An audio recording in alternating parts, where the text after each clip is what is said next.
வணக்கம் மக்களே. ஸோ இந்த வீடியோல வந்து பார்த்தீங்கன்னா, கத்தார்ல வந்து முக்கியமான ஒரு வேலைய வந்து ஈரான் பண்ணாங்க. ஸோ அத பத்தி பார்க்கலாம். கத்தாரோட ரொம்ப ரொம்ப ஒரு முக்கியமான ஒரு எனர்ஜி சோர்ஸ் அவங்களோட நாட்டுக்கும் சரி, முக்கியமா வெளிநாட்டோட எக்ஸ்போர்ட்டுக்கும் சரி, அந்த எனர்ஜி சோர்ஸான ரஸ் லஃபாங்கிற இடத்துல வந்து ஈரான் நடத்தின தாக்குதல். இது பார்த்தீங்கன்னா, இஸ்ரேல் தான் வந்து முதல்ல தாக்குதல் நடத்துறாங்க. ஸோ அத எஸ்கலேட் பண்ணது ஈரான். இந்த ஒட்டுமொத்த சினாரியோ வந்து நம்ம வந்து டைம் லைன்ல பார்க்கலாம். நம்ம எல்லாருக்கும் தெரியும். இந்த போர் ஆரம்பிச்சது பிப்ரவரி 28. இஸ்ரேல் அப்புறம் அவங்களோட அலைட் ஃபோர்ஸான யுஎஸ்ஏ வந்து ஈரான் மேல நடத்தின தாக்குதல். மார்ச் 2 பார்த்தீங்கன்னா வந்து 2 ஈரானியன் Su-24 பாம்பர்ஸ் வந்து பார்த்தீங்கன்னா, கத்தாரோட பார்டர்ல வந்து தாக்குதல் நடத்துனாங்க. அதுக்கப்புறமா முதல் ட்ரோன் அட்டாக் வந்து ரஸ் லஃபான்ல நடந்தது. அதுக்கப்புறம் மார்ச் 7 வந்து கத்தார் வந்து முடிவு பண்ணாங்க. நெறைய டிஸ்ட்ரப்ஷன் ஆயிருக்கு இன்ஃப்ராஸ்ட்ரக்சர்ல. ஸோ கேஸ் புரொடக்ஷன்ல வந்து சின்ன ஒரு லேக் இருக்குங்கிற ஒரு ஒரு அறிவிப்பு மாரி வச்சுப்போம். மார்ச் 18 என்ன நடக்குதுன்னா, இஸ்ரேல் வந்து சவுத் பார்ஸ் அப்படிங்கிற ஒரு கேஸ் ஃபீல்ட் ஈரானோட சைட்ல வந்து அட்டாக் பண்ணாங்க. இது வந்து 2மே ஒரே கேஸ் ஃபீல்ட் தான். பட் ஒவ்வொரு பார்ட்டுக்கு ஏத்த மாரி அது எக்ஸாக்ட்டா அந்த 2 நாட்டோட பார்டருக்கு நடுவுல இருக்கு. அதாவது ஷேர் பண்ண மாரி இருக்கும். ஒரு பார்ட் இன்னொரு இடத்துல. இது உதாரணமா சொல்லணும்னா ஒரு ரிவரா வச்சுப்போம். இப்ப பிரம்மபுத்திரா ரிவர் திபெத்லேருந்து ஆரம்பிக்குதுன்னா, திபெத்ல அதுக்கு இன்னொரு நேம் இருக்கு. அதே மாரி இந்தியால வந்து அத பிரம்மபுத்திரான்னு கூப்பிடுவோம். அதே மாரி கங்கா பார்த்தீங்கன்னா, இந்தியால வந்து நம்ம கங்கான்னு கூப்பிடுவோம். அது பங்களாதேஷ் வழியா க கடலுக்கு போம்போது, அங்க பங்களாதேஷ்ல வந்து பத்மா ரிவர்ன்னு கூப்பிடுவாங்க. ஸோ ஒரே ரிவர் தான். பட் பார்டர்ஸ்க்கு ஏத்த மாரி பேர் மாறுது. அதே மாரி அந்த கேஸ் ஃபீல்டு ஒரே கேஸ் ஃபீல்டு தான். ஈரான் சைட்ல இருக்கிறது சவுத் பார்ஸும், கத்தார் சைட்ல இருக்கிறது நார்த் ஃபீல்டுன்னு சொல்லுவாங்க. ஸோ இந்த நார்த் ஃபீல்ட்ல இந்த சவுத் பார்ஸ வந்து அட்டாக் பண்ண உடனே, மார்ச் 18 இந்த அட்டாக் நடக்குது. மார்ச் 19 ஈரான் வந்து ரிட்டாலியேட் பண்றாங்க. கத்தாரோட நார்த் பார்த்து அடிக்கிறாங்க. ரஸ் லஃபான. ஸோ இது வந்து ஒரு மிகப்பெரிய விஷயம். அங்கருந்து தான் வந்து எல்பிஜி வந்து எல்என்ஜியா மாத்தி ஷிப்புக்கு வந்து அனுப்புவாங்க. ஸோ வேர்ல்ட் வைட் சப்ளை வரும்.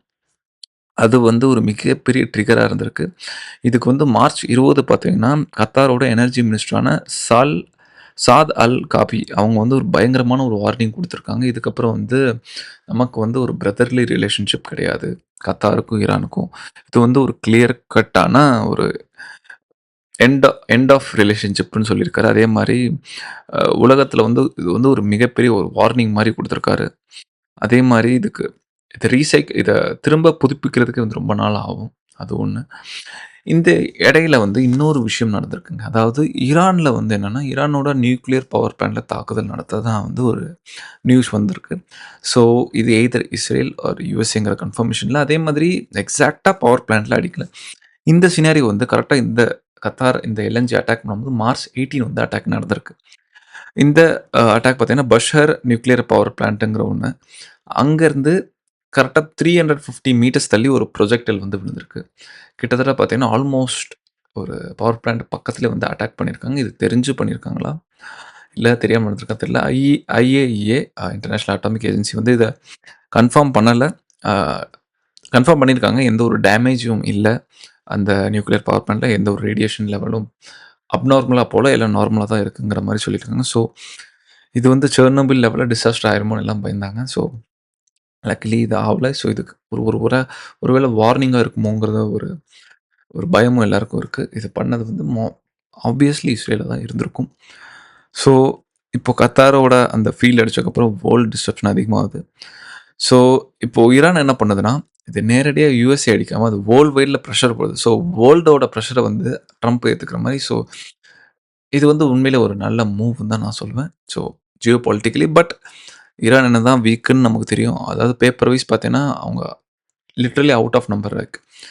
கிரிக்கெட்ல பார்த்தீங்கன்னா, இப்ப இந்தியாவுக்கும் ஆப்கானிஸ்தானுக்கும் மேட்ச். ஆப்கானிஸ்தான் கூட ஓரளவு ஜிம்பாப்வே அந்த மாரி கண்ட்ரிஸ் எடுத்துப்போம். ஸோ அந்த மாதிரி ஒரு மேட்ச் தான் இப்போ போய்க்கிட்டு இருக்கு.